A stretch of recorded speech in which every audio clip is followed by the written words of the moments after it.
ഇതാ വഴിയല്ലേ? ആത്തെന്തായിരുന്നു പരിപാടി? അമ്പലത്തിലൊരു വഴിപാടിന്റെ കാര്യം പറഞ്ഞു. വഴിപാടായിരുന്നല്ലോ, നല്ല കാര്യമായിട്ടായിരുന്നല്ലോ. തോന്നിയ ദിവസം പറയുന്നത്. തോന്നിയ ദിവസം കാണിച്ചിട്ട് ആ പാവം ജവാന്റെ ഫോട്ടോയില് മാലിട്ട് ചന്ദനത്തിലെത്തിക്കണോ അല്ലേ?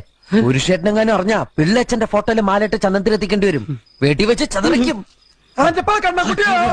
നാട്ടുകാരെ വിളിച്ചു കൂട്ടിട്ട് മോൻ എന്ത് കിട്ടും? എനിക്കൊന്നും കിട്ടില്ല, പിള്ളേച്ചന് കിട്ടും. നല്ല അസല് പൊതുക്ക്, വലിയ നിലവിലുള്ള ആളല്ലേ, എല്ലാരും ഒന്ന് അറിയട്ടെ എന്ന്. നീ എന്റെ മാനം കളയരുത്. നിനക്ക് എന്ത് വേണേലും ഞാൻ തരാം. എന്ത് തരും?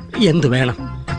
അച്ഛന്റെ കയ്യിൽ നിന്ന് കള്ളക്കണക്കെഴുതി വാങ്ങിച്ച കുരുടിമുക്കിൽ 25 സെന്റ് സ്ഥലം. അയ്യോ മാധവ, അത് അതെ എഴുതി തരൊന്നും വേണ്ട. അവിടെ എത്തണം, എനിക്ക് വിത്തറക്കണം. അതെന്റെ ഒരു മോഹം. ഞാൻ പടവല ഇട്ടിരിക്കുക. ആയിക്കോട്ടെ, അത് വിറ്റ് കഴിഞ്ഞാൽ എനിക്ക് വിത്തറക്കാലോ. ഇറക്കാം. ഉറപ്പാടാം. പോകാൻ വരട്ടെ.